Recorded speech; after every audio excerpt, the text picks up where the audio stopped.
तो करें आज की क्लास को हम स्टार्ट। तो welcome back to our YouTube channel GK with मी।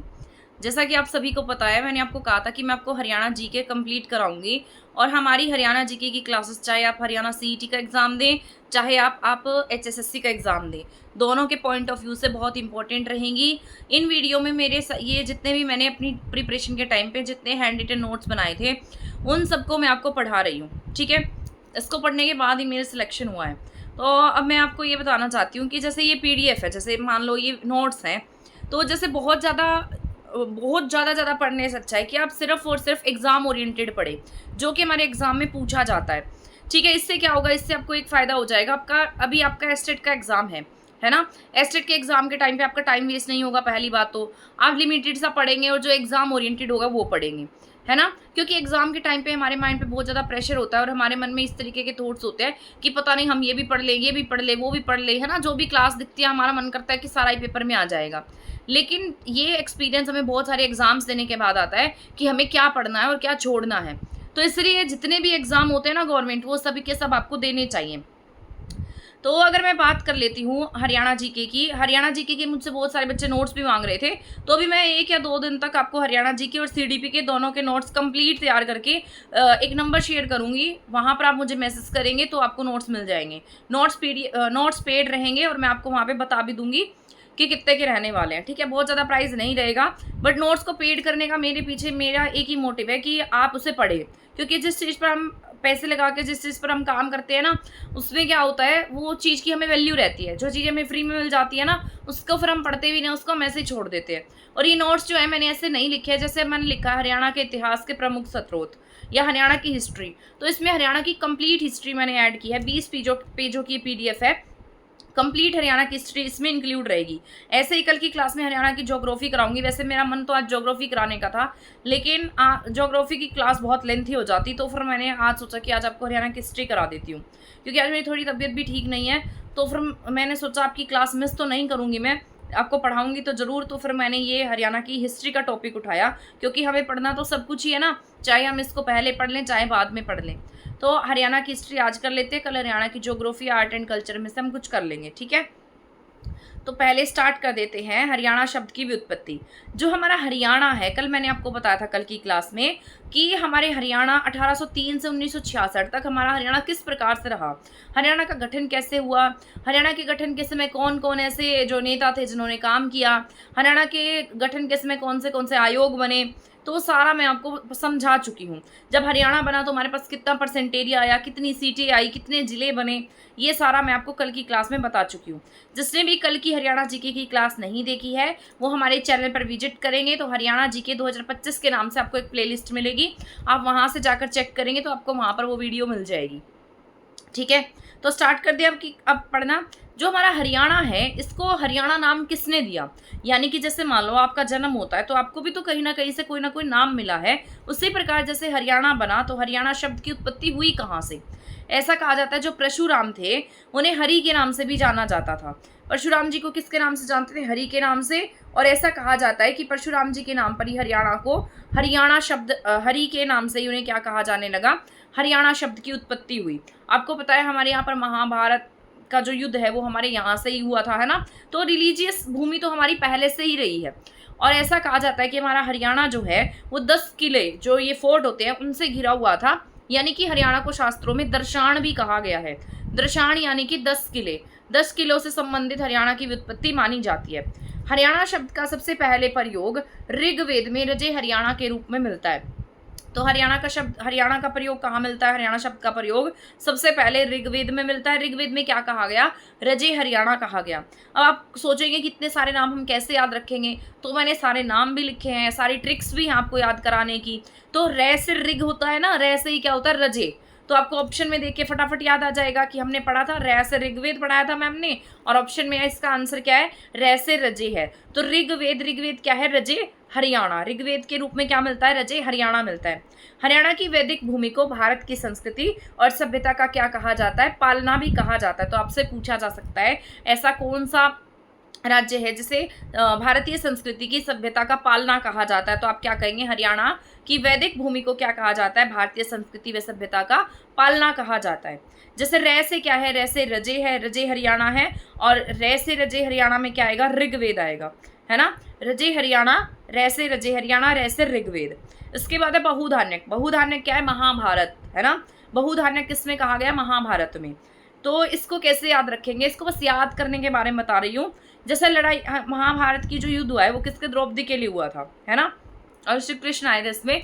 तो इसको बस याद करने का तरीका बता रही हूँ ताकि आप इसको याद कर पाए कि बहू किससे की थी और क्या हो गई, लड़ाई हो गई। तो बहू महाभारत, बहू ने क्या करा दी, महाभारत करा दी। ऐसे सोच लो, नई नई बहू आई और घर में क्या हो गई, महाभारत हो गई। तो इसको ऐसे भी याद रख सकते हो। अब मुझे ही मत कहने लग जाना कुछ कुछ, है ना। तो बहु धान्यक, बहु जो नाम दिखाई देगा वो किस में कहा गया है, महाभारत में कहा गया है। इसके बाद है हरि धान्यक। हरि किसने कहा है, राहुल सांकृत्यायन ने क्या कहा, इसको हरि धान्यक कहा है, ठीक है। तो हरि राहुल, ठीक है। राहुल कैसे है, हरे भरे है, तो ऐसे याद रख लो, हरि धान्यक राहुल सांकृत्यायन। श्रीकंठ जनपद, श्रीकंठ जनपद हर्षचरित में कहा गया है, ऐसे याद रखना है। हर्षचरित जो थे वो बहुत अच्छा लिखते थे, उन्होंने बहुत सारी पुस्तकें भी लिखी हैं। तो उनके क्या था, यानी कि कंठ में क्या थी, मधुरता थी, इसलिए क्या लिखते थे, वो लिखते थे, गाते थे, ऐसे याद रख लेना। हर्षचरित, श्रीकंठ जनपद किसमें कहा गया है, हर्षचरित में कहा गया है। हरियाल किसने कहा है, यदुनाथ सरकार ने कहा है। देखो, हरियाल यदुनाथ, चार चार अक्षर का शब्द है, हरियाल और यदुनाथ, ऐसे याद रख लेना, हरियाल यदुनाथ। हरियाणा या हरियाणु किसने कहा है, पुष्पदंत ने कहा है। पुष्पदंत क्या थे, जैन कवि थे। ये आपके एग्जाम में पूछा जा चुका है कि जैन पुष्पदंत किस भाषा के कवि थे, तो आप क्या टिक करेंगे, ये जैन कवि थे। गूगल पे से कभी कभी हिंदी कवि के रूप में भी दिखा देता है, पर आपको क्या टिक करना है, जैन कवि। हरना, हरना किसने कहा है, महाराज कृष्ण ने कहा है, ऐसे याद रखना। महाराज कृष्ण जो थे वो क्या करते थे, अपनी जो भी मतलब एक्टिविटी से गोपियों का मन लुभा लेते थे, हर लेते थे, सबका दिल हर लेते थे, है ना। तो महाराज कृष्ण, हरना किसने कहा है, महाराज कृष्ण ने, ठीक है। हरना किसने कहा है, महाराज कृष्ण ने। आर्यना, आर्यना किसने कहा, डॉक्टर HR गुप्ता ने क्या कहा है, आर्यना का है। ऐसे याद रखो, डॉक्टर कौन बनता है, जो बेस्ट होता है ना, जिसके अंदर बहुत ज्यादा दिमाग होगा वही डॉक्टर बनेगा। तो आर्यन क्या थे, बेस्ट थे, है ना, क्योंकि हिटलर ने भी खुद को क्या कहा था कि वो क्या है, द बेस्ट है। तो डॉक्टर HR गुप्ता ने क्या कहा, आर्यना कहा। अभिरयाणा, याणा किसने कहा है, डॉक्टर बुद्ध प्रकाश ने कहा है। तो इसको कैसे याद रखेंगे, जैसे जो ऐसे याद रख लो, हमारे हरियाणवी में याणा किसको कह देते हैं, जो बुद्धू होता है उससे हम क्या कह देते हैं कि ये क्या है, ये तो याणा है, कहते हैं ना, हमारे बड़े बुजुर्ग कह देते हैं ये तो याणा है ना। तो याणा क्या होता है, अभिरयाणा। अभिरयाणा किसने कहा है, डॉक्टर बुद्ध प्रकाश ने कहा है। आई होप ये सारे नाम आपको समझ में आए होंगे। एक बार मैं रिपीट करके फिर से आपको समझा देती हूँ ताकि आपको क्लास में साथ के साथ याद भी हो जाए। तो जैसे देखो, रजे, रै से रजे, रै से ऋग्वेद। तो रजे हरियाणा किसमें कहा गया है, ऋग्वेद में कहा गया है। इसके बाद है बहुधान्यक। बहु किसी की थी और क्या हो गई, लड़ाई हो गई। तो बहुधान्यक महाभारत। हरिधान्यक, हरि कौन है, राहुल है, तो हरिधान्यक राहुल सांकृत्यायन ने।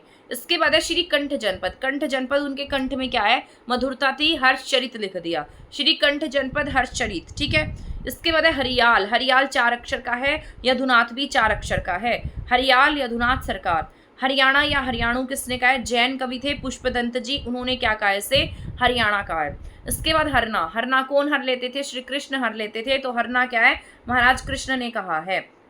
इसके बाद है आर्यना। आर्यना कौन है, डॉक्टर HR गुप्ता ने क्या कहा है, आर्यना कहा है, डॉक्टर क्या है, बेस्ट है, तो इसलिए आर्यना भी क्या होते हैं, बेस्ट होते हैं, तो आर्यना डॉक्टर HR गुप्ता ने। अभिरयाणा। अभिरयाणा क्या है, याना कौन होता है, जिसे हम ऐसे बुद्धू कह देते हैं, वो क्या होता है, अभिरयाणा। हरियाणा शब्द के भिन्न भिन्न अर्थ हैं, जैसे हरियाणा क्या है, हरि का अरण्य, यानी कि भगवान श्री कृष्ण का जो घर है, भगवान श्री कृष्ण की जन्म स्थली है, उसे क्या कह देते हैं, हरि का अरण्य। अरण्य क्या होता है, घर होता है, भगवान कृष्ण की जन्म स्थली है, इसलिए इसे क्या कहते हैं, हरियाणा, यानी कि हरि का अरण्य। हरि का अयन, यानी कि हर का अयन। अयन क्या होता है, घर, भगवान शिव का घर। हर कौन है, यहाँ पे भगवान शिव है। इसके बाद अभिरयाण। अभिरयाण का मतलब क्या है, अहीरो का घर, ठीक है, आपको पता है श्री कृष्ण की वजह से इसे क्या कह देते हैं, अहीरो का घर। हरित अरण्य होता है हरा भरा वन, तो हरियाणा का अर्थ क्या है, हरि का अरण्य, यानी कि भगवान श्री कृष्ण की जन्मस्थली। हर का अयन यानी कि भगवान शिव का घर। अभिरयाणा यानी कि अहीरो का घर। हरित अरण्य यानी कि हरा भरा वन। आ गया समझ में। अब देखो, ये ना मैंने एक स्टेट का एग्जाम दिया था, उसमें ये पूछा गया था ब्रह्म आर्यवर्त के बारे में कि 4 ऑप्शन दिए थे कि बताओ इसमें से कौन सा हरियाणा का नाम नहीं है। तो आपने इनमें से नहीं पढ़ा होगा तो आप कैसे टिक करेंगे, है ना। तो ब्रह्मार्यव्रत क्या है, हरियाणा के एक भाग का नाम पड़ा जो इसकी महानता के कारण था। यानी कि पहले जो था ना हरियाणा, वो किसका अंग था, ब्रह्म देश का अंग था। राजा कुरु के नाम से इसको जाना जाता था, यानी राजा कुरु से संबंधित होने की वजह से इसका नाम कुरुक्षेत्र का नाम कुरुक्षेत्र पड़ा था। ठीक है, तो इसलिए ब्रह्मार्यव्रत जो है ऐसा कहा जाता है, ब्रह्म देश का अंग था, इसलिए क्या कहा गया, ब्रह्मार्यव्रत। कुरुक्षेत्र के दक्षिण का क्षेत्र क्या, खांडव प्रस्थ था। यानी कि जो कुरुक्षेत्र है उसके अलग अलग हिस्से में जैसे बटा हुआ था, जैसे कुछ एरिया क्या थे, दक्षिण में होता है, कुछ पश्चिम में होता है, कुछ पूर्व में होता है, वैसे ही कुरुक्षेत्र के दक्षिण का एरिया क्या कहलाता था, खांडव प्रस्थ कहलाता था। और दक्षिणी पूर्वी का हिस्सा क्या कहलाता था, बहुधान्यक कहलाता था। तो 6ठी और 7वीं शताब्दी के समय इसे क्या कहा गया, श्रीकंठ जनपद कहा गया। ठीक है, तो 6ठी और 7वीं शताब्दी के समय क्या कहा गया इसको, श्रीकंठ जनपद। अब 10वीं शताब्दी के पास प्रसिद्ध जैन कवि कौन हुए, पुष्पदंत जी हुए। उन्होंने अपने ग्रंथ महापुराण में से क्या कहा, अखिल्य परिपाल्य कहा। अब यहाँ पे एक सवाल आता है कि हरियाणा शब्द का जिक्र सबसे पहली बार कहाँ देखने को मिला, कौन सी पुस्तक में देखने को मिला, तो पुष्पदंत जी ने एक पुस्तक लिखी थी महापुराण, उसमें अखिल्य परिपाल्य हरियाणु, उसमें पहली बार हरियाणु शब्द कहकर हरियाणा का उल्लेख किया था। तो ये क्या है, आपका मोस्ट इंपॉर्टेंट पॉइंट है। देखो ये क्या लिखा है मैंने, 10वीं शताब्दी के पास सबसे पहले क्या आएगा, मतलब अगर हर्षवर्धन की बात की जाए, 6ठी शताब्दी के समय हर्षवर्धन का टाइम पीरियड था, तो उस समय में श्रीकंठ जनपद में से क्या कहा गया, हर्षवर्धन के समय हरियाणा को, मतलब श्रीकंठ जनपद किस में कहा गया, हर्षवर्धन के समय कहा गया था। लेकिन जो हरियाणा शब्द है उसका प्रयोग कहाँ पर होता है, हरियाणु कहकर कौन पुकारता है, तो 10वीं शताब्दी के पास प्रसिद्ध जैन कवि थे पुष्पदंत जी, वो क्या कह के बुलाते हैं इसको, हरियाणु शब्द कह के बुलाते हैं और अपनी पुस्तक लिखते हैं, उसमें से क्या संबोधित करते हैं, अखिल्य परिपाल्य हरियाणु। ठीक है, आ गया समझ में इतना। इसके बाद है नेक्स्ट, हरियाणा के प्रसिद्ध जैन कवि थे श्रीधर। ठीक है, उन्होंने अपनी पुस्तक पाषाणु चरु में भी हरियाणा शब्द का उल्लेख किया है। 14वीं शताब्दी के बाद इस प्रदेश का नाम हरियाणा ही आने लगा। यानी कि देखो इससे पहले कहीं कहीं पर इसको ऋग्वेद में रजे हरियाणा कहा, कहीं श्रीकंठ जनपद कहा, कहीं हरना कहा, है ना, तो ये सारा तो हम पढ़ चुके। उसके बाद मैंने कहा कि कोई ऐसी पुस्तक थी जो पुष्पदंत जी ने लिखी थी, उसमें उन्होंने पहली बार अखिल्य परिपाल्य हरियाणु शब्द कहकर उल्लेख किया था, है ना। उसके बाद अब ये 14वीं शताब्दी आएगी, उसके बाद से हरियाणा को हरियाणा के नाम से ही जाना जाने लग जाएगा। तो आई होप हरियाणा के नाम के जितने भी डाउट थे वो सारे आपके दूर हो गए होंगे। और ये ऐसे क्वेश्चन है जो एग्जाम में पूछे जाते हैं, मोस्ट इंपॉर्टेंट है। ठीक है, इन पर आपको फोकस रहना है, इन पर आपको ध्यान भी देना है। आई होप आपको सभी पॉइंट्स जो हैं वो समझ में आ गए होंगे जितने मैंने आपको समझाए हैं। इसके बाद अगर मैं नेक्स्ट बात करती हूँ साहित्यिक सामग्री की, यानी कि कहाँ से क्या मिला, किसके किनारे क्या था, कहाँ पर बैठकर किसकी रचना हुई, तो ये मैंने आपको वैसे भी कहा था कि जितने भी टॉपिक हैं ये सब कनेक्टेड रहेंगे लेकिन टॉपिक अलग अलग रहेंगे। अब देखो कोई आपको ये जो मैंने आपको बताया है इतने छोटे से तरीके से बता दिया, अच्छे से समझा दिया, ट्रिक से आपको याद भी करवा दिया।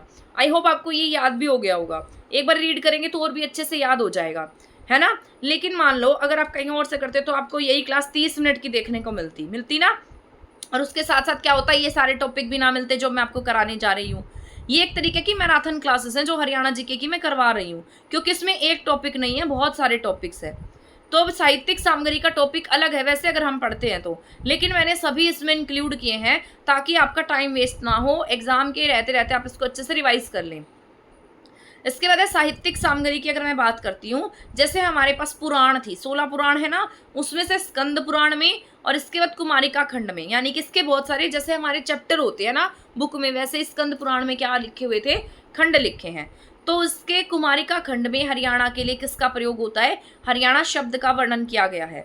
महाभारत ग्रंथ की रचना हरियाणा के कुरुक्षेत्र में महर्षि वेद व्यास जी के द्वारा की गई थी। तो यहाँ पे क्या आएगा, इसका आंसर ये क्या आएगा, जो आपसे पूछा जा सकता है, ये बहुत बार पूछा भी गया क्वेश्चन है कि महाभारत ग्रंथ की रचना हरियाणा के किस एरिया से होती है, तो महाभारत ग्रंथ की रचना हरियाणा के कुरुक्षेत्र में महर्षि वेद व्यास के द्वारा की गई थी। महर्षि वेद व्यास कहाँ पर की, इन्होंने सरस्वती नदी के किनारे आदि बद्री पर बैठकर इन्होंने कुरुक्षेत्र ये महाभारत की रचना की थी। तो महाभारत ग्रंथ आपसे पूछा जाए युद्ध कहाँ होता है, कुरुक्षेत्र में, लिखते कौन है, वेद व्यास जी, कहाँ पर, कुरुक्षेत्र में, ठीक है, सरस्वती नदी के किनारे। इसके अलावा महाभारत में, क्योंकि ये पहले ना सारा एरिया एक ही होता था, जैसे यमुनानगर का आदि बद्री का एरिया वो सारा एक ही माना जाता था, तो इसलिए इसको यमुनानगर में काउंट ना करके कुरुक्षेत्र लिखा गया क्योंकि बहुत बड़ा एरिया था। ठीक है, वैसे पूछेगा तो आदि बद्री के किनारे सरस्वती नदी है, और आदि बद्री आप सभी को पता है आज कहाँ है, यमुनानगर में है। इसके बाद ये क्वेश्चन बहुत बार रिपीट हुआ है, देखो PYQ भी लिखा है मैंने, बहुत बार रिपीट हुआ क्वेश्चन है। महाभारत के नकुल दिग्विजय में रोहतक का वर्णन मिलता है। तो आपसे पूछा जा सकता है रोहतक का वर्णन कौन से ग्रंथ में मिलता है, तो आप क्या लिखेंगे, नकुल दिग्विजय में। मोस्ट इंपॉर्टेंट क्वेश्चन है, देख लेना, इसको अच्छे से याद कर लेना। हरियाणा के शहर करनाल का संबंध जो है वो किससे है, राजा कर्ण से है। वामन पुराण में हरियाणा की बहने वाली 7 नदियों का उल्लेख मिलता है। तो मोस्ट इंपॉर्टेंट है, बिल्कुल मैं कहती हूँ लिख के ले लो, ये सारे क्वेश्चन इंपॉर्टेंट है। तो 7 नदियों का उल्लेख किसमें, कौन से पुराण में है, वामन पुराण में। हरियाणा शब्द का उल्लेख कौन से में था, स्कंद पुराण के कुमारिका खंड में था, है ना। अष्टाध्यायी, महाभाष्य, चतुर्भाषणी, हर्षचरित, राजतरंगणी में भी हरियाणा का उल्लेख मिलता है। इसके बाद जैमिनी ब्राह्मण में हरियाणा के सामान्य जीवन, यानी कि हरियाणा के लोग कैसे थे, कैसा जीवन जीते थे, किस तरीके से रहते थे, ये सब किस में मिलती है जानकारी, जैमिनी ब्राह्मण में मिलती है। ठीक है। इसके बाद है बौद्ध जैन साहित्य। मांझी माणिक्य व दिव्यादान बौद्ध साहित्य में हरियाणा का वर्णन है। पंपत सूतनी के अनुसार महात्मा बुद्ध हरियाणा के कई स्थानों पर रहे थे। ठीक है, तो ये आपको याद रखना है। कौन से 2 बौद्ध साहित्य है जिसमें हरियाणा का उल्लेख है, एक तो मांझी माणिक्य और एक क्या है, दिव्यादान। ठीक है, ये दोनों आपको याद रखने हैं। क्या नाम है, मांझी माणिक्य, और दूसरे का नाम क्या है, दिव्यादान है। दोनों में क्या मिलता है, हरियाणा का वर्णन मिलता है। इसके बाद पंपत सूतनी के अनुसार महात्मा बुद्ध हरियाणा के कई स्थानों पर आए थे। तो ये आपको याद रख लेना है, कहाँ आए थे, पंपत सूतनी और महात्मा बुद्ध क्या है के अनुसार हरियाणा में बहुत जगह कौन आए, महात्मा बुद्ध आए हैं। दिव्यादान में किसका वर्णन है, अग्रोहा का वर्णन है। ठीक है। इसके बाद जैन ग्रंथ, ये क्योंकि दिव्यादान क्या है, बौद्ध ग्रंथ है, और आपको यहाँ पर लिखा भी है कि पंपत सूतनी के अनुसार महात्मा बुद्ध कहाँ आए थे, अग्रोहा में, मतलब हरियाणा के कई शहरों में आए। जैन ग्रंथ कथाकोश और भद्रबाहु चरित में भी किसका वर्णन है, अग्रोहा का वर्णन है, जहां जैन विद्वान कौन रहते थे, लोहाचार्य रहा करते थे। इसके बाद अगर हम नेक्स्ट बात कर लेती हूँ मैं अवशेष की। अवशेष होते हैं जो किसी न किसी जैसे मान लो पहले समय में आभूषण होते थे, है ना, सिक्के होते थे, स्तूप थे, ये सब क्या है, अवशेष हैं जो थोड़े थोड़े रह गए हैं। तो मौर्यकालीन स्तूप जो है वो कहाँ से मिले हैं, मौर्य टाइम पीरियड के स्तूप जो हैं वो हिसार से और फतेहाबाद से मिले हैं। मौर्यकालीन स्तूप, एक अशोक का जो स्तूप था वो कहाँ से मिला, ये मिला है आपके हिसार के गुजरी महल से। तो मौर्यकालीन स्तूप की बात करें तो कहाँ से मिले हैं, हिसार से, और इसके साथ लगता एरिया कौन सा है, फतेहाबाद। ठीक है, तो ये कहाँ आएंगे, हिसार और फतेहाबाद से क्या मिले हैं, मौर्यकालीन स्तूप मिले हैं। इसके बाद अगर हड़प्पा की बात करते हैं तो हड़प्पा से क्या मिले, आभूषण मिले हैं, और ये आभूषण क्या है, कुणाल। कुणाल से क्या मिले, 2 मुकुट मिले हैं। ये मोस्ट इंपॉर्टेंट है। जितनी भी ज्वेलरी अगर आपसे पूछी जाती है, जैसे बहुत बड़े बड़े मुकुट पूछ लेता है, हार सोने के, इस तरीके की आभूषण पूछता है, ज्वेलरी पूछता है, तो आप क्या टिक करेंगे, ये आप टिक करेंगे कुणाल। ठीक है, कुणाल कहाँ है, फतेहाबाद में ही है। ठीक है, तो हड़प्पा के आभूषण कहाँ से मिले हैं, कुणाल से मिले हैं, वहां से क्या मिला है, 2 मुकुट मिले हैं। कुषाणकालीन सोने व तांबे के सिक्के कहाँ से मिले, मीठाथल भिवानी से मिले हैं। ठीक है, कुषाणकालीन सोने व तांबे के सिक्के कहाँ से मिले, मीठाथल भिवानी से मिले। इसके बाद इंडो ग्रीक सिक्के कहाँ से मिले, खोखराकोट रोहतक से मिले हैं। तो इंडो ग्रीक कहाँ से मिले हैं, खोखराकोट कहाँ है, रोहतक में है। ऐसे याद रख लो, जो इंडो ग्रीक सिक्के थे वो कैसे थे, खोटे थे, है ना। तो इंडो ग्रीक सिक्के कैसे थे, खोटे थे, तो खोटे सिक्के खोखराकोट। ठीक है, कहाँ से मिले, रोहतक से। कुषाणकालीन सोने और तांबे और सोने के सिक्के कहाँ से मिले, मीठाथल भिवानी से मिले हैं। इसके बाद ऐसे याद रखना कि मतलब जो ये था ना खोखराकोट, ये सिक्के ढालने के लिए भी जाना जाता था। यहाँ से क्या मिले, सिक्के ढालने के साँचे मिले हैं। तो ये भी याद रख लेना आप, सिक्के ढालने के साँचे कहाँ से मिले हैं, ये आपके खोखराकोट से ही मिले हैं। युद्धकालीन सिक्के भी कहाँ से मिले, खोखराकोट से मिले। तो 3 चीजें खोखराकोट से मिली हैं, इंडो ग्रीक सिक्के, योद्धकालीन सिक्के और सिक्के ढालने के साँचे। ठीक है, आगे आगे इतना समझ में। कुणिंद कालीन सिक्के कहाँ से मिले, करनाल से और जगाधरी से। कैसे कुणिंद है, कैसे करनाल है, और एक नया जुड़ जाता है, क्या नाम है, जगाधरी। ठीक है, इसके बाद अगर मैं बात कर लेती हूँ समुद्रगुप्त के सिक्के कहाँ से मिले हैं, मीठाथल भिवानी से मिले हैं।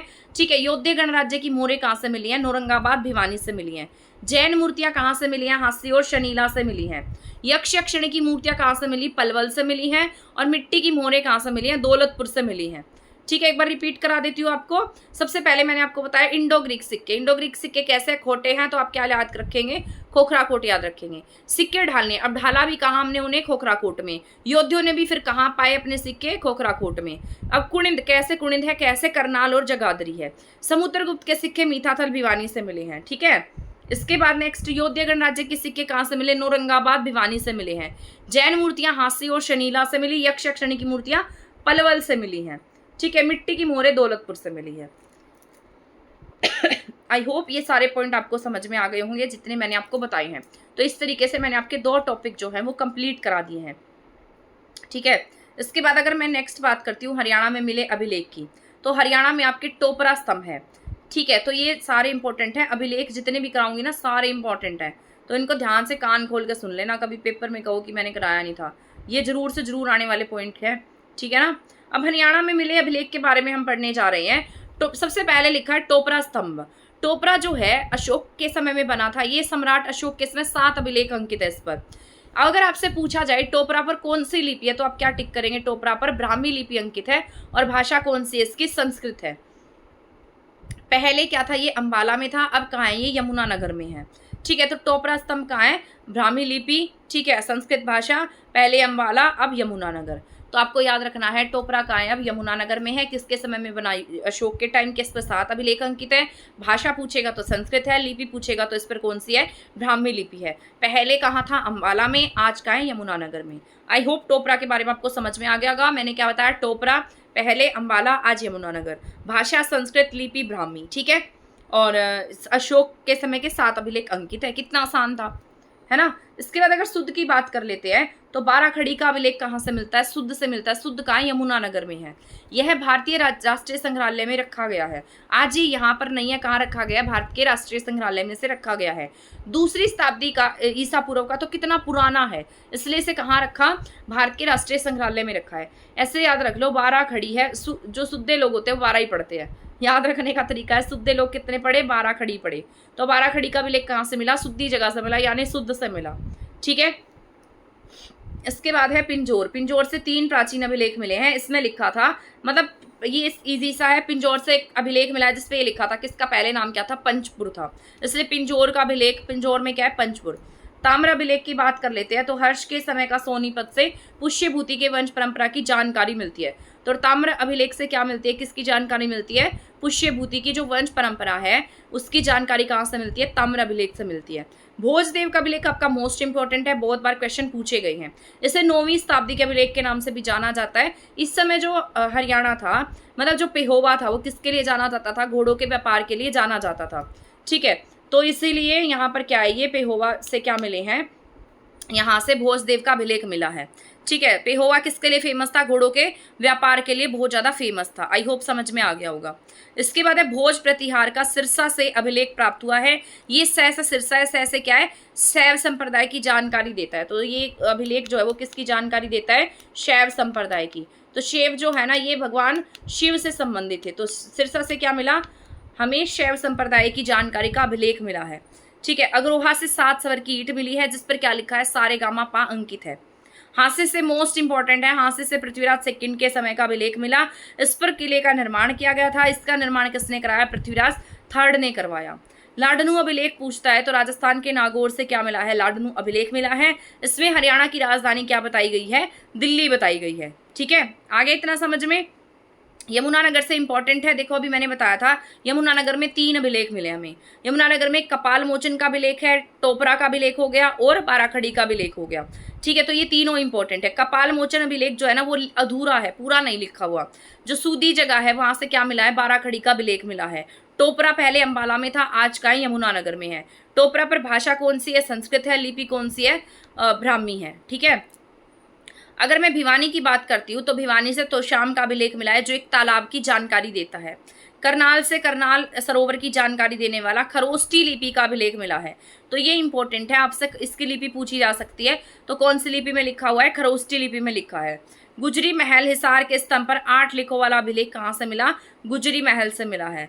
फतेहाबाद हुमायूं का अभिलेख कहाँ से मिला? फतेहाबाद से। सिरसा से मैंने अभी ऊपर बताया शैव संप्रदाय का अभिलेख मिला है।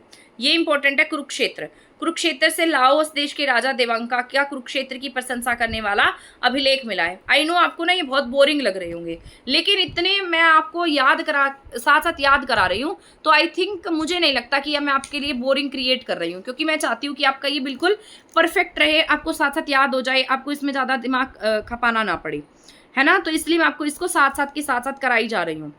तो इसको एक बार मैं आपको रीड करा देती हूँ ताकि आपको ये मतलब अच्छे से याद हो जाए, है ना। अभी मैंने आपको सबसे पहले क्या बताया, टोपरा के बारे में बताया। मैंने कहा कि टोपरा जो है ये क्या है, टोपरा से क्या मिला है, अभिलेख मिला है जिसकी भाषा क्या है, संस्कृत है, जिसकी लिपि क्या है, ब्राह्मी है। ठीक है, इसके बाद हमें सेकंड याद करना है सुध। सुध से क्या मिला, बाराखड़ी का अभिलेख मिला है। ये बहुत पुराना था, 2री ईसा शताब्दी पूर्व का था, और ये कहाँ रखा गया है, आज भारत के राष्ट्रीय संग्रहालय में रखा गया है। इसके बाद पिंजोर, पिंजोर का बहुत ईजी है, इसमें बस ये लिखा गया है कि इसका पहले नाम क्या था, पंचमपुर था। ताम्र अभिलेख जो है वो हर्षवर्धन के समय का सोनीपत में मिला है अभिलेख। पुष्यभूति के वंश की जानकारी देता है कि इसका बेटा कौन हुआ, आगे इसके बच्चे कौन हुए, आगे कैसे इनका वंश बढ़ा। बोसदेव का अभिलेख पेहोवा अभिलेख है, यहाँ से घोड़ों की जानकारी मिलती है कि ये पेहोवा क्षेत्र जो है वो घोड़ों की जानकारी के लिए फेमस था। 9वीं शताब्दी का ये अभिलेख है। ठीक है, इसके बाद यमुनानगर से 3 अभिलेख मिले थे, मैंने आपको बताया था। एक कौन सा था, कपाल मोचन अभिलेख, दूसरा कौन सा था, टोपरा अभिलेख, और एक वो बाराखड़ी का अभिलेख मिला है। ठीक है, बहुत सिरसा से सॉरी 1 सेकेंड स्टैंड गिर गया हमारा, 1 सेकेंड सॉरी, स्टैंड को भी चक्कर आ गई, ज़्यादा पढ़ लिया शायद इसने, है ना। तो यहाँ से सिरसा से क्या मिला है, शैव संप्रदाय की जानकारी का अभिलेख मिला है। अग्रोहा से 7 सवर की जानकारी देने की ईंटें मिली हैं, जिसमें सारेगामापा अंकित है। हांसी से पृथ्वीराज चौहान सेकंड का अभिलेख मिला है। ठीक है, लाडनू अभिलेख कहाँ से मिला, राजस्थान नागौर से मिला है। इसमें हरियाणा की राजधानी क्या बताई गई है, दिल्ली बताई गई है। इसके बाद है भिवानी, भिवानी से तालाब की जानकारी देने वाला अभिलेख मिला है। अब मैं अगर करनाल की बात करती हूँ तो करनाल में सरोवर की जानकारी देने वाला खरोष्टी लिपि का अभिलेख मिला है। गुजरी महल से क्या मिले हैं, हिसार पर 8 लेखों वाला अभिलेख मिला। फतेहाबाद से हुमायूं का अभिलेख मिला है। सिरसा से शैव संप्रदाय परशुराम जी का पशुपति संप्रदाय का अभिलेख है। कुरुक्षेत्र में लाओस देश के राजा देवंका का कुरुक्षेत्र की प्रशंसा करने वाला अभिलेख प्राप्त हुआ है। आई होप ये सारे समझ में आ गए होंगे, आगे ना इतने समझ में।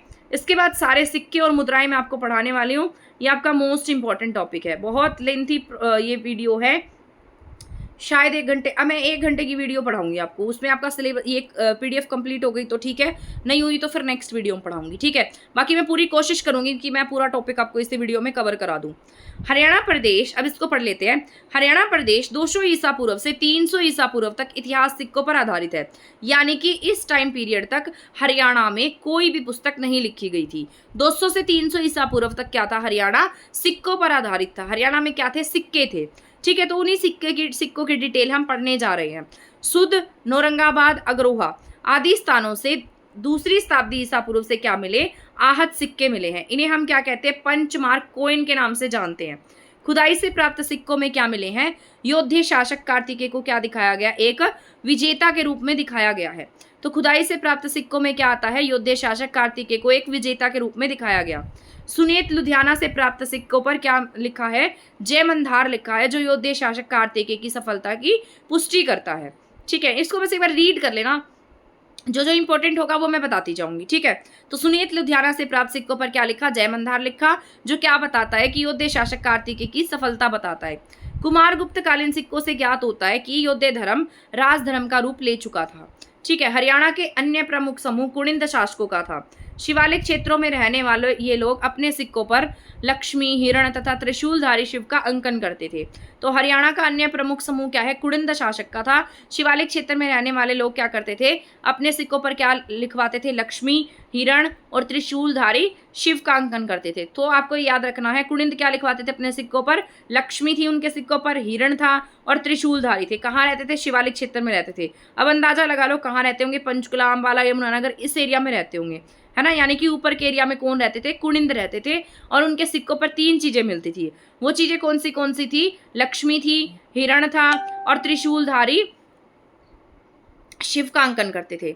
हिसार और अग्रोहा के टीले में उत्खनन में इंडो ग्रीक तथा पंचमार्क सिक्के प्राप्त हुए हैं। हर्षकालीन ताम्र मुद्राएं और हिंद यमन शासकों को दिरहम सोनीपत से प्राप्त हुए हैं। खोखरा कोट से मैं बता ही चुकी हूँ, इंडो ग्रीक सिक्के कहाँ से मिले हैं, खोखरा कोट से मिले हैं, अभी मैंने आपको पढ़ाया भी था। खोखरा कोट और औरंगाबाद से हुविष्क तथा कनिष्क प्रथम के सिक्कों के सांचे प्राप्त हुए। कपाल मोचन से चांदी का इंडो सियासीन सिक्का प्राप्त हुआ है। इसको एक बार मैं रीड करा देती हूँ दोबारा से, ताकि आपको ऐसे ना लगे कि मैं क्या पढ़ा रही हूँ। ऊपर वाला तो समझ में आ गया, कुणिन थे, शिवालिक रेंज थी, 3 चीजें अंकित थी, लक्ष्मी, हिरण और एक क्या अंकित था इस पर, त्रिशूलधारी शिव। इसके बाद मैंने आपको बताया हर्षकालीन मुद्राएं, वो दिरहम मिले हैं उनके। ठीक है, इंडो ग्रीक सिक्के मैंने आपको बता दिया, खोखरा कोट से मिले हैं। इसके बाद खोखरा कोट और औरंगाबाद से किसके सिक्के मिले हैं, हुविष्क के मिले हैं, और सिक्कों के सांचे प्राप्त हुए हैं। कपाल मोचन से चांदी का इंडो ग्रीक सिक्का, इंडो सियासीन सिक्का प्राप्त हुआ है। अग्रोहा, बरवाला और औरंगाबाद से अगरजन के बहुत सारे सिक्के भी प्राप्त हुए हैं। मीठा थल भिवानी से किसके सिक्के मिले? समुद्रगुप्त के सिक्के मिले हैं। ऐसे याद कर रख लो, समुद्रगुप्त जो हैं वो कहाँ के हैं? भिवानी के हैं, मीठा थल के हैं। ठीक है, जो मीठा बोलेगा यानी कि मीठा बोलकर समुद्र खोद लिया, ऐसे याद रख लो। ठीक है, मीठा थल, थल खोद लिया तो क्या बन गया? समुद्र। तो मीठा थल, थल खोदा तो क्या पाया? समुद्र। ठीक है, मीठा थल भिवानी से क्या मिले? समुद्रगुप्त के सिक्के मिले। तो मीठा थल भिवानी से क्या मिले हैं? समुद्रगुप्त के सिक्के मिले हैं। इसके बाद योद्धकालीन सिक्कों की अगर मैं बात करती हूँ तो योद्धकालीन सिक्के औरंगाबाद, भिवानी से मिले हैं, परंतु इनके सांचे जो हैं खोखराकोट, रोहतक से प्राप्त हुए हैं। आ गया समझ में? सांचे कहाँ से मिले? खोखराकोट, रोहतक से। इसके बाद अगर हम मूर्तियों की बात करते हैं तो मूर्तियां ज्यादा इंपॉर्टेंट है आपकी, जैसे यक्ष यक्षिणी है। ऐसे याद रख लो, यक्ष यक्षिणी कहाँ रहते थे? पलवल, हथीन के आसपास रहते थे। तो यक्ष यक्षिणी की जो मूर्तियां हैं वो पलवल, हथीन में मिली हैं। सूर्य देवता कहाँ मिले हैं? अग्रोहा, हिसार में मिले हैं। सूर्य देव की मूर्ति कहाँ मिली हमें? अग्रोहा, हिसार में मिली। परंतु सूर्य स्तंभ पर बनी हुई मूर्ति कहाँ से मिली है? अमीन थानेसर पर। ऐसे याद रखना, सूर्य देव जो है वो कहाँ है? अग्रोहा, हिसार में है, पर स्तंभ कहाँ है? अमीन थानेसर में है। महात्मा बुद्ध की 2 संपूर्ण मूर्तियां कहाँ से मिली हैं? ब्राह्मणवास, रोहतक से मिली हैं। महात्मा बुद्ध के सिर की मूर्ति रोहतक, मोहनबाड़ी, कुरुक्षेत्र से मिली है। ठीक है, इसको भी याद रखेंगे। 2 संपूर्ण मूर्तियां कहाँ मिली? ब्राह्मणवास, रोहतक से मिली। ठीक है, संपूर्ण मूर्तियां कहाँ से मिली? ब्राह्मणवास, रोहतक से। लेकिन महात्मा बुद्ध के सिर की पूरी मूर्ति कहाँ से मिली है? रोहतक, मोहनबाड़ी और कुरुक्षेत्र से। ठीक है, रोहतक से, मोहनबाड़ी और कुरुक्षेत्र से पूरे सिर की मूर्ति मिली है, सिर की मूर्ति मिली है। और 2 संपूर्ण मूर्तियां कहाँ से मिली है? ब्राह्मणवास से और रोहतक से। अब सरसैया पर लेटे हुए विष्णु की मूर्ति कहाँ से मिली है? फजीलपुर, सोनीपत से। ठीक है, तो जो शेष शैया होती है उस पर विष्णु जी लेटे हुए हैं और इसकी मूर्ति कहाँ से मिली है? बहुत बार एग्जाम में पूछा गया क्वेश्चन है। तो ये कहाँ से मिली है? फजीलपुर, सोनीपत से मिली है। शुंगकालीन मूर्तियों की अगर मैं बात करती हूँ तो शुंगकालीन मूर्तियां 10वीं और 11वीं शताब्दी में लिखी गई थी। तो ये कहाँ से मिली? शुंगकालीन मूर्तियां में लिखी गई। हरियाणा के कलायत नामक स्थान पर उत्तर गुप्तकालीन ईंटों से निर्मित 2 शिखर युक्त मंदिर हैं। ठीक है, तो हरियाणा के कलायत नामक स्थान पर क्या है? उत्तर गुप्तकालीन ईंटों से निर्मित 2 शिखर वाले मंदिर है। ठीक है, एहोल अभिलेख कहाँ से मिलता है? हर्षवर्धन और पुलकेशिन सेकंड के बीच में लड़ाई को दिखाता है एहोल अभिलेख। मोस्ट इंपोर्टेंट है, बहुत बार एग्जाम में पूछा भी गया है। 643 ईस्वी का वर्णन मिलता है इसमें और 634 ईस्वी का वर्णन मिलता है। इसमें इनकी लड़ाई के बारे में बताया गया है कि जो हर्षवर्धन और पुलकेशिन सेकंड है इनके बीच में युद्ध हुआ था, जिसमें पुलकेशिन सेकंड ने हर्षवर्धन को क्या कर दिया था? हरा दिया था। ठीक है, आ गया समझ में इतना? तो अभी मैं आपको दोबारा से एक बार समझा देती हूँ मैंने क्या क्या आपको पढ़ाया है। अभी जब मैं आपको ये टॉपिक पढ़ाने लगी थी तो मैंने आपको कुछ बातें बताई थी कि मैंने आपको बताया था 200 से 300 ईसा पूर्व के बीच में कोई भी बुक नहीं थी, सिर्फ और सिर्फ सिक्कों पर आधारित क्या था? हमारा हिस्ट्री थी। ठीक है, सुदन, औरंगाबाद, अग्रोहा आदि स्थानों से 2री शताब्दी ईसा पूर्व के क्या मिले? पंचमार्क सिक्के मिले, जिन्हें ऐसे ठोक कर बनाया जाता था। खुदाई से प्राप्त सिक्कों में योद्धे शासक कार्तिकेय को क्या दिखाया गया? एक विजेता के रूप में दिखाया गया। सुनेत लुधियाना से, ये ज्यादा इंपॉर्टेंट नहीं है। इसके बाद कुमार गुप्तकालीन सिक्के कहाँ से मिले? योद्धे धर्म कार्तिकेय क्या ले चुका था? राजधर्म का रूप ले चुका था। ठीक है, 3 मैंने आपको बातें बताई थी। कुणिंद, कुणिंद कहाँ रहते थे? शिवालिक रेंज में। 3 चीजें अंकित करते थे, लक्ष्मी और इसके साथ साथ हिरण और त्रिशूलधारी शिव। ठीक है, इसके बाद मैंने मुद्राएं बताई। हिंद यमन शासकों को जो दर्हम मिले हैं वो कहाँ से मिले हैं? सोनीपत से मिले हैं। खोखराकोट से इंडो ग्रीक सिक्के कहाँ से प्राप्त हुए हैं? खोखराकोट और औरंगाबाद से हुविष्क के, कनिष्क प्रथम के सिक्के के साँचे मिले हैं। कपाल मोचन से चांदी का इंडो सियासिन सिक्का प्राप्त हुआ। अग्रोहा, बरवाला, औरंगाबाद से अग्रजन के बहुत सारे सिक्के भी मिले। ठीक है, मीठा थल भिवानी से क्या मिला है? थल खोदा तो क्या मिला? समुद्र। तो मीठा थल से समुद्रगुप्त के सिक्के मिले। ठीक है, योद्धियों के सिक्के औरंगाबाद, भिवानी से भी मिले हैं। और कहाँ से मिले इनके सिक्के? खोखराकोट से भी मिले हैं। ठीक है, सांचे मिले हैं खोखराकोट से। यक्ष यक्षिणी की मूर्तियों की बात कर लेते हैं तो पलवल, हथीन से मिली हैं। सूर्य की मूर्ति बात करेगा तो अग्रोहा, हिसार से। लेकिन स्तंभ की बात करते हैं तो कुरुक्षेत्र, थानेसर से है। महात्मा बुद्ध की 2 संपूर्ण मूर्तियां कहाँ से मिली हैं? ब्राह्मणवास, रोहतक से। लेकिन अगर हम सिर्फ इनके सिर की बात करते हैं तो कहाँ से मिली है? ये रोहतक से, मोहनबाड़ी से और कुरुक्षेत्र, थानेसर से। ठीक है, अब इसके बाद है सरसैया। सरसैया पर लेटे हुए विष्णु की मूर्ति फजीलपुर, सोनीपत से मिली है। शुंगकालीन मूर्तियां 10वीं और 11वीं शताब्दी की थी। हरियाणा के कलायत नामक स्थान पर उत्तर गुप्तकालीन ईंटों से निर्मित 2 क्या मिले हैं? शिखर मिले हैं। इसके बाद एहोल अभिलेख की अगर मैं बात करती हूँ तो 634 ईस्वी में किसके बारे में बताता है? हर्षवर्धन और पुलकेशिन सेकंड के बीच में जो लड़ाई हुई थी उसके बारे में बताता है। अब प्राग ऐतिहासिक काल में हरियाणा कैसा रहा, ठीक है, कहाँ से क्या मिला, ये सारा इम्पोर्टेंट है। तो इसको पढ़ाऊंगी मैं अभी। अभी बहुत सारा लेंथी टॉपिक है ये, बहुत सारा हमारा रहता है। तो 1 घंटे की क्लास में जितना हो पाएगा उतना मैं आपको करा दूंगी, और फिर 1 घंटे की शायद एक और क्लास बनेगी, तो उसमें मैं आपको ये नेक्स्ट कराऊंगी, क्योंकि हमारा ये चैप्टर जो है ना बहुत लेंथी है।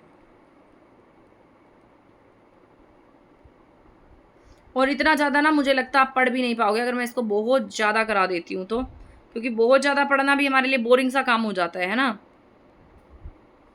देखो ये इतना लेंथी टॉपिक है ना, बहुत लेंथी है ना।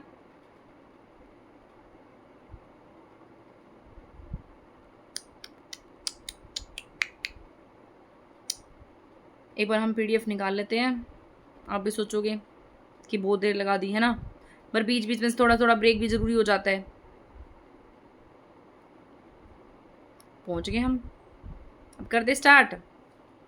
बताओ, बोर तो नहीं होगी क्लास में? चलो स्टार्ट कर देते हैं, फिर इस टॉपिक को पढ़ लेते हैं। इसके बाद नेक्स्ट जो टॉपिक्स रह जाएंगे उसको नेक्स्ट क्लास में पढ़ लेंगे, ठीक है। ये 10-15 मिनट का टॉपिक रहेगा हमारा। अब मैं आपको पढ़ाने वाली हूँ प्राग ऐतिहासिक काल और हरियाणा। हरियाणा जो है वो प्राग ऐतिहासिक काल में कैसा था, ठीक है। पाषाणिक युग में हरियाणा की बात करते हैं, जैसे प्राग ऐतिहासिक काल है और हरियाणा है। तो पाषाणिक युग में अगर मैं हरियाणा की बात करती हूँ तो, और अरावली क्षेत्र की बात करते हैं, तो अरावली क्षेत्र में क्या आता है, फिरोजपुर झिरका आता है, कोटला था। देखो आपको पता है हमारे हरियाणा में 2 रेंजेस हैं, एक शिवालिक रेंज है और नीचे क्या है, अरावली रेंज है। अगर मैं शिवालिक की बात करती हूँ तो शिवालिक में क्या है, कालका और पिंजौर है। और अगर मैं अरावली क्षेत्र की बात करती हूँ तो अरावली में क्या है, फिरोजपुर झिरका और कोटला आते हैं। तो आपसे पूछा जा सकता है कि शिवालिक क्षेत्र में क्या आता था पाषाणिक युग में, तो आप क्या कहेंगे, कालका पिंजौर था। अगर आपसे अरावली क्षेत्र में पूछा जाता है और अरावली क्षेत्र में आप क्या कहेंगे, फिरोजपुर झिरका और कोटला थे। हरियाणा प्रदेश से पिंजौर चंडीगढ़ के आसपास से खोपड़ी के वैज्ञानिक अध्ययन, मतलब यहाँ से ना खोपड़ी मिली, बहुत पुरानी, कितनी थी, 1.5 करोड़ साल पुरानी थी, ठीक है। तो डॉक्टर पिलग्रिम ने निष्कर्ष निकाला था, उन्हें खोपड़ी मिली। उन्होंने इसमें क्या आइडिया लगाया कि ये जो खोपड़ी है वो कितने वर्ष पुरानी है, 1.5 करोड़ साल पुरानी है। तो ये देखो कितनी पुरानी खोपड़ी कहाँ से मिली है, 1.5 करोड़ अगर साल पुरानी है, तो इसका मतलब हरियाणा इससे पहले कहीं ना कहीं यहाँ पर जीवन था। और यहाँ से क्या मिले, दूध या भूरे रंग के सख्त पत्थर भी मिले हैं, किसमें, पाषाणिक काल में। अब मैं अगर मध्य पाषाण काल की बात करती हूँ तो मध्य पाषाण काल एक ऐसा था जहाँ पर औजार जो थे ना वो बहुत छोटे थे। तो सूक्ष्म औजार की बात करेंगे तो कहाँ थे, मध्य पाषाण काल में थे। इसके बाद आद्य ऐतिहासिक काल जो है वो क्या है, जिसे पढ़ा नहीं जा सका पर साक्ष्य उसके क्या मिले, लिपि मिली है। आद्य ऐतिहासिक काल को क्या नहीं किया जा सका, हमने पढ़ा नहीं है, पढ़ नहीं पाए हमें इसे। इसके अंतर्गत सीसवाल संस्कृति और सिंधु घाटी सभ्यता को भी क्या किया गया, शामिल किया जाता है। इसे क्या नहीं किया गया, पढ़ा नहीं जा सका पर साक्ष्य क्या है, लिपि मिली है। इसके अंतर्गत सीसवाल संस्कृति और सिंधु घाटी सभ्यता को क्या किया गया, शामिल किया गया। आ गया समझ में, क्या आएगा, जिसे पढ़ा नहीं जा सका पर साक्ष्य मिले, लिपि मिली है। इसके अंतर्गत सीसवाल संस्कृति और सिंधु घाटी सभ्यता को शामिल किया गया। किसके अंडर आता है ये, आद्य ऐतिहासिक पीरियड में, यानी कि जिसके बारे में हम जानते नहीं, जिसको पढ़ा नहीं गया, जिसकी लिपि आज है लेकिन हम उसे पढ़ नहीं पाए। जैसे हमारी सिंधु घाटी सभ्यता है, जैसे हड़प्पा वगैरह थी, उसको उसके क्या साक्ष्य मिले, उसको उसकी जो लिपि है ना उसको हम पढ़ नहीं पाए थे। सॉरी। सीसवाल, अगर मैं बात करती हूँ सीसवाल सभ्यता की, आपके हरियाणा में बहुत अलग अलग साइट्स हैं। ये साइट्स किसके, ये सीसवाल संस्कृति में भी आती हैं और ये सिंधु घाटी सभ्यता में भी आती हैं। अगर मैं सीसवाल की बात करती हूँ तो हिसार जिले में क्या हुआ, सीसवाल सभ्यता कहाँ थी, हिसार जिले में है, ठीक है। सीसवाल गांव भी कहाँ है, हिसार है। इसकी खुदाई कब हुई थी, डॉक्टर सूरज भान के नेतृत्व में 1968 में चेतांग या दृश्वदी नदी घाटी के किनारे क्या हुई, इसकी खुदाई का काम हुआ। इसका काम यहाँ पे लोग क्या करते थे, कृषि करते थे। 1970 में इसका खुदाई का काम शुरू हुआ और पंजाब यूनिवर्सिटी के अंडर इसका काम हुआ था। जो डॉक्टर सूरज भान थे ये पंजाब यूनिवर्सिटी के अंडर काम करते हैं और इन्होंने बहुत सारी साइट्स पर काम किया है। उसी प्रकार से हरियाणा की सीसवाल साइट पर किसने काम किया है, डॉक्टर सूरज भान ने काम किया है। सीसवाल साइट कहाँ पर है, हिसार में है। इसका काम क्या था, कृषि करते थे यहाँ के लोग। कौन सी नदी के किनारे है, चेतांग और दृश्वदी नदी के किनारे है। किस में आती है, सीसवाल सभ्यता प्लस सिंधु घाटी सभ्यता में शामिल है। आगे इतने पॉइंट आगे समझ में, साथ साथ रिपीट कराती जाऊंगी ताकि आपको याद होता जाए। सीसवाल सभ्यता ये क्या है, हिसार जिले में है। खुदाई डॉक्टर सूरज भान। चेतांग दृश्वदी नदी, कार्य कृषि, 1970 में खुदाई कार्य पंजाब यूनिवर्सिटी के अंडर आती है, ठीक है। इसके बाद शीशवाल से प्राप्त बर्तन कहाँ से मिले? शीशवाल से प्राप्त बर्तन कैसे थे? लाल कलर के बर्तन थे। डिजाइन कैसा किया गया था? सफेद और काला किया गया था। कालीबंगा जैसा डिजाइन था। ठीक है, मतलब कालीबंगा में भी ऐसे डिजाइन मिले हैं। शीशवाल से प्राप्त बर्तनों पर कैसा रंग मिला है? लाल मिला है। और डिजाइन कैसे हैं? सफेद और काला डिजाइन है। ठीक है, इसके बाद मीठा थल की बात कर लेते हैं। मीठा थल, थल खोदा तो क्या मिला? समुद्रगुप्त के सिक्के, पढ़ाया था ना अभी। मीठा थल, मीठा थल कहाँ है? भिवानी में है। किसके अंडर आता है? शीशवाल सभ्यता के अवशेष मिले हैं यहाँ से। 1915 से 16 में सबसे पहले मीठा थल से गुप्तकालीन सिक्के प्राप्त हुए। 1968 में खुदाई कार्य किया गया। मिट्टी के बर्तन मिले हैं जो किसके हैं? पक्की ईंटों के हैं। ठीक है, मीठा थल से क्या मिले हैं? कच्ची ईंटें भी मिली हैं। यहाँ क्या आएगा? मिट्टी के बर्तन मिले हैं जो क्या है? पक्की ईंटों के हैं। मीठा थल से कच्ची ईंटों के साक्ष्य भी मिले हैं। अब ये मैंने आपको क्या बताया? मीठा थल के बारे में बताया। मीठा थल की खुदाई का काम कब होता है? 1968 में। और उससे ऊपर वाला मैंने बताया था शीशवाल। शीशवाल में काम कब होता है? 1970 में। उसकी खुदाई का काम कौन कराते हैं? डॉक्टर सूरज भान। यहाँ से हमें क्या मिले हैं? पक्के और कच्ची मिट्टी दोनों ही क्या मिले हैं? ईंटें मिली हैं मीठा थल से। ठीक है, मिट्टी के बर्तन मिले हैं जो कि पक्की ईंटों के थे, और मीठा थल से कच्ची ईंटों के भी साक्ष्य मिले हैं। ठीक है, आ गया इतना समझ में? दो साइड समझ में आ गई। एक तो मीठा थल और ऊपर से मैंने क्या बताया आपको? शीशवाल। अब मोस्ट इंपोर्टेंट राखी गढ़ी के बारे में पढ़ लेते हैं। राखी गढ़ी या हिसार, ये जब मैं अपनी ड्यूटी पर जाती थी ना, पानीपत जाती थी, तो मुझे रास्ते में राखी गढ़ी साइड मिलती बहुत बार। तो देखकर मुझे ऐसे होता था कि ये तो मैं हरियाणा जीके में ही पढ़ाती हूँ। तो राखी गढ़ी साइड का है? राखी गढ़ी या शाहपुर हिसार। 1964 में पहली बार इस पर ध्यान दिया गया। 10 फीट का इसमें कंकाल मिला है। ठीक है, आपसे पूछा जा सकता है कि इस पर काम कब हुआ? तो 1964 में पहली बार इस पर काम किया गया। 10 फीट लंबा क्या मिला? कंकाल मिला। इसके साथ साथ इसमें चूड़ियाँ मिली, मनके मिले। अभी बहुत सारी चीज़ें इसमें मिलती रहती है। यहाँ पर किड्स म्यूजियम बनाया जा रहा है, वैसे म्यूजियम बन रहा है, बच्चों के लिए अलग से म्यूजियम बन रहा है। तो राखी गढ़ी से प्राप्त बर्तन किसके हैं? प्राय सलेटी रंग के हैं। बनावली की अगर मैं बात करती हूँ तो बनावली का आपका फतेहाबाद में है। 1965 में सबसे पहली बार बनावली की प्राचीनता का क्या लगा? पता लगा। तो बनावली का पता कब लगता है? 1965 में। लेकिन इसके रख रखाव और खुदाई का काम और ये सब कब हुआ? 1974 में होता है। बनावली आपके हड़प्पन साइड से, लेकिन ये जो है सबसे पिछड़ी साइट मानी गई थी, क्योंकि यहाँ की नालियाँ और ये सब क्या थे? कच्चे थे, पूरी तरीके से ढके हुए नहीं थे। और बनावली किस पर आधारित थी? कृषि साइट थी। ठीक है, आ गया। यहाँ से धान की भूसी के साक्ष्य मिले। एक छोटा सा हल मिला है, हल का खिलौना मिला है बनावली से। शीशवाल लोग तांबे और कांसे के बर्तन का प्रयोग करते थे। बालू का है? कैथल में है। लहसुन के सबसे पुराने साक्ष्य कहाँ मिले हैं? बालू से मिले हैं। 1978 से 79 में कुरुक्षेत्र में खुदाई से बालू के उत्खनन से मिट्टी के बर्तन मिले जो धूसर, लाल और पांडु रंग के हैं। आ गया समझ में? ये कौन सी साइड पढ़ा रही थी मैं आपको? हड़प्पा और सिंधु घाटी, सिंधु घाटी सभ्यता और शीशवाल सभ्यता दोनों मिक्स करके मैंने आपको पढ़ाई है। सबसे पहले शीशवाल के बारे में बताया, सूरज भान ने काम किया 1970 में। फिर मीठा थल के बारे में बताया, भिवानी में है, 1968 में खुदाई का काम हुआ है ना। इसके बाद मैंने आपको बताया राखी गढ़ी 1964 में इस पर काम होता है। 10 फीट लंबा कंकाल मिलता है यहाँ से। बनावली वैसे तो इस पर 1965 में इसका पता लग गया था, लेकिन काम जो है वो कब होता है? 1974 में होता है। बालू का है? कैथल में। जो क्या किसके साक्ष्य मिले? लसन के साक्ष्य मिले। 78 से 79 में केयू की खुदाई से बालू के उत्खनन से मिट्टी के बर्तन मिले हैं।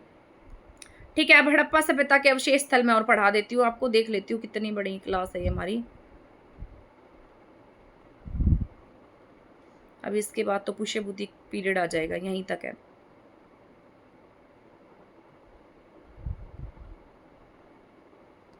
मीठा थल का काम कब होता है? 1968 में होता है। भिवानी में मीठा थल साइट्स है। ये हड़प्पन साइट के बारे में बात कर रहे हैं। हड़प्पा के समय में यहाँ पर क्या क्या मिला था? तो यहाँ से चौपड़ बसात के क्या मिले? नमूने मिले। और क्या मिली है? तांबे की कुल्हाड़ी मिली है। वहां पर क्या मिल रहा है? ईंटें मिल रही हैं। ठीक है ना। हड़प्पा के समय में थोड़ी सी यहाँ पर क्या हो गई? इंप्रूवमेंट हो गई थी, तो इसलिए तांबे की कुल्हाड़ी मिली, चौपड़ बिसात के क्या मिले? नमूने मिले। इसके बाद अगर मैं बनावली की बात करती हूँ तो बनावली क्या है? सरस्वती नदी के किनारे है। 73 से 77 में RS बिस्ट ने क्या की थी? इसकी खोज की थी। मिट्टी के हल का क्या मिला है? यहाँ से खिलौना मिला है, जो के साक्ष्य मिले हैं। बनावली कैसी सभ्यता है? नगरीय सभ्यता है। मातृ देवी की मरण मूर्ति मिली है यहाँ से। अग्नि वेदिका मिली है। पशु चित्रित मुद्रा मिली है। धड़ किसका है? सिंह का है। और सींग कैसे हैं? बैल के हैं। तो बनावली कैसी है? सरस्वती नदी के किनारे है। मैंने आपको बताया भी था कि 1973 से 77 में RS बिस्ट ने इस पर काम किया है। मिट्टी के हल का क्या मिला? खिलौना मिला है। और कैसी सभ्यता? नगरीय सभ्यता थी, लेकिन नगरीय में भी सबसे पिछड़ी हुई थी। क्या मिला यहाँ से, मातृ देवी की मृण मूर्ति मिली, अग्नि वेदिका मिली और एक पशु के का चित्र मिला है, जिस पर क्या है, उसका धड़ तो कैसा है, शेर जैसा है, लेकिन उसके सींग कैसे हैं, बैल के जैसे हैं। आ गया समझ में। पहले मीठा तल बताया, अब बनावली। इसके बाद कुणाल। कुणाल के बारे में मैंने आपको बताया था, जो भी ज्वेलरी मिलेगी वो कहाँ मिलेगी, कुणाल में मिलेगी। तो कुणाल रतिया में पड़ता है, फतेहाबाद में है। सरस्वती नदी के किनारे क्या मिले, सोने और चांदी के गहने मिले हैं, उनमें 2 मुकुट मिले। तो आपसे पूछा जाए शाही मुकुट कहाँ से मिले हैं, तो आप क्या टिक करेंगे, कुणाल रतिया से क्या मिले, शाही मुकुट मिले हैं। फतेहाबाद में कहाँ पर है, ये सरस्वती नदी के किनारे है। खोज किसके द्वारा की गई थी, एस खत्री के द्वारा इसकी खोज की गई। इसके बाद अगर मैं बात करती हूँ भिड़ाना। भिड़ाना कहाँ पर है आपका, फतेहाबाद में है। सबसे ओल्डेस्ट साइट है, किसके किनारे है, ये सरस्वती नदी के किनारे है। अब अगर हम राखीगढ़ी की बात कर लेते हैं, तो राखीगढ़ी कहाँ है, दृश्वदी नदी के किनारे या चेतांग नदी के किनारे है। भारत का सबसे विशाल टीला कौन सा है, राखीगढ़ी है। ठीक है, इसकी खोज किसने की है, डॉक्टर अमरेंद्र नाथ ने की है। भिड़ाना कहाँ है, फतेहाबाद में, और क्या है, ये ओल्डेस्ट साइट है, कहाँ पर है, सरस्वती नदी के किनारे है। राखीगढ़ी में आपको बता ही चुकी हूँ, चेतांग नदी के किनारे है। भारत का सबसे विशाल टीला है ये। इसकी खोज किसने की थी, डॉक्टर अमरेंद्र नाथ ने की थी। 10 फीट ऊंचा क्या मिला, यहाँ पर एक कंकाल मिला। मृतकों को ऐसा कहा जाता है कि यहाँ पे किस में दफनाया जाता था, लंबे गड्ढों में दफनाया जाता था। ईंटों के क्या मिले हैं, अन्नानागर मिले हैं। मानव खोपड़ी, चित्रित मृद भांड मिला। टेराकोटा का उद्योग धंधा मिला है यहाँ से। ठीक है, इसके बाद अगर हम नेक्स्ट बात करते हैं भगवानपुर। भगवानपुर कहाँ है, कुरुक्षेत्र में है, सरस्वती नदी के किनारे है। ठीक है, एएसआई द्वारा इसकी खुदाई की गई है। ये मोस्ट इंपोर्टेंट है, गिरावड़। गिरावड़ कहाँ है, रोहतक में। इसकी खुदाई का काम कब होता है, 2006 में होता है। डॉक्टर विवेक दांगी के द्वारा इसका काम कराया जाता है। मदीना कहाँ है, रोहतक में है। 2007 से 8 में डॉक्टर मनमोहन कुमार ने इस पर काम किया था। फरमाना खास भी इंपॉर्टेंट है, ये यहाँ से कब्रिस्तान के अवशेष मिले हैं। दक्षखेड़ा कहाँ है, महम में है। दौलतपुर क्या है, कुरुक्षेत्र में, चेतांग नदी के किनारे है। और दौलतपुर से क्या मिली है, मिट्टी की मोहरें कहाँ से मिली हैं, दौलतपुर से मिली हैं। ठीक है, एक बार रिपीट करा दूं ताकि आपको अच्छे से याद हो जाए। मीठाथल कहाँ है, भिवानी में है। तो मीठाथल से क्या मिले हैं, चौपड़ विसात के नमूने मिले हैं। तांबे की कुल्हाड़ी मिली है। साइट पर काम कब होता है, 68 में होता है। बनावली सरस्वती नदी के किनारे है। 73 से 77 में RS बिस्ट ने इसकी खोज की थी। और यहाँ से क्या मिला, नगरी सभ्यता थी, हड़प्पन साइट थी, इसलिए मातृ देवी की मृण मूर्ति मिली, अग्नि वेदिका मिली, पशु चित्रित मुद्रा मिली है। इसके बाद मैं बात करती हूँ कुणाल फतेहाबाद की, रतिया की। तो फतेहाबाद में सरस्वती नदी के किनारे सोने में चांदी के गहने मिले हैं और यहाँ से 2 शाही मुकुट भी प्राप्त हुए हैं। भिड़ाना फतेहाबाद क्या है, ओल्डेस्ट साइट है, सरस्वती नदी के किनारे है। इसके बाद राखीगढ़ी की बात करते हैं, तो राखीगढ़ी दृश्वदी नदी, चेतांग नदी के किनारे है। भारत का सबसे विशाल टीला है। तो राखीगढ़ी क्या है, भारत का सबसे विशाल टीला कौन सा है, राखीगढ़ी है। खोज किसने की थी, डॉक्टर अमरेंद्र नाथ ने की थी। मृतकों का टीला, ईंटों के अन्नानागर मिले, यहाँ से मानव की खोपड़ी मिली, टेराकोटा, चित्रित मृद भांड मिले। ठीक है, भगवानपुर साइट कहाँ पर है, कुरुक्षेत्र में है, सरस्वती नदी के किनारे है। एएसआई द्वारा इसकी खुदाई का काम कराया गया है। इसके बाद गिरावड़ कहाँ है, रोहतक में है। 2006 में इसकी खुदाई का काम हुआ था, विवेक दांगी जी ने इसका काम कराया था। मदीना रोहतक में है। ठीक है, 2007 से 8 में इस साइट पर काम हुआ। और फरमाना खास कहाँ है, ये दक्षखेड़ा में है, महम में है। ये कब्रिस्तान के अवशेष मिले यहाँ पर, रोहतक में ही पड़ती है। दौलतपुर कुरुक्षेत्र से क्या मिली है, मिट्टी की मोहरें मिली हैं। दौलतपुर कहाँ है, चेतांग नदी के किनारे है। ठीक है, आई होप ये जितने पॉइंट मैंने आपको कराए हैं सारे के सारे आपको समझ में आ गए होंगे। मैं ऐसी उम्मीद कर रही हूँ कि आपके लिए बहुत ज़्यादा हेल्पफुल रहे होंगे, बहुत ज़्यादा यूज़फुल रहा होगा ये टॉपिक, ये सेशन। और अगर आपको लगे कि ये यूज़फुल है तो प्लीज़ किसी के साथ शेयर कर देना। अभी मैंने आपको आधी क्लास ही कराई है, कल की क्लास में मैं आपको ये सारा कराऊंगी। पुष्यभूति पीरियड के बारे में पढ़ाने वाली हूँ। इसके बाद देख लेते हैं मैं क्या क्या पढ़ाऊंगी। पुष्यभूति काल पढ़ाऊंगी पूरा, तोमरों के बारे में पढ़ाने वाली हूँ।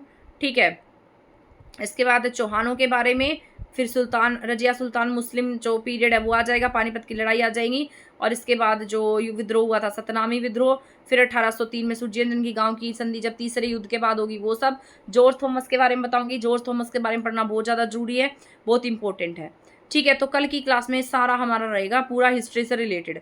ठीक है ना, तो एक वीडियो में हम इतना ही पढ़ लेते हैं, क्योंकि मुझे लगता है कि काफ़ी लेंथी वीडियो से आप भी क्या हो जाएंगे, बोर हो जाएंगे। इसलिए मैं आपको कैसे करा रही हूँ, इसलिए मैंने सोचा कि मतलब कि क्लास थोड़ी सी लिमिटेड भी रख लेते हैं और आपके लिए यूज़फुल भी रख लेते हैं, है ना। इसमें आपने बहुत सारे टॉपिक भी कवर कर लिए, और वैसे आपको एक एक टॉपिक पढ़ना पड़ता है, याद करना पड़ता है ना। अब आप याद करेंगे ना तो आपको लगेगा कि हाँ, वहाँ पर मैंने इसको रिलेट करके पढ़ा था, मैम ने ऐसे पढ़ाया था। अब आप बुक में से भी पढ़ेंगे, कहीं से भी पढ़ेंगे ना, तो आपको बहुत अच्छे से याद रहेगा।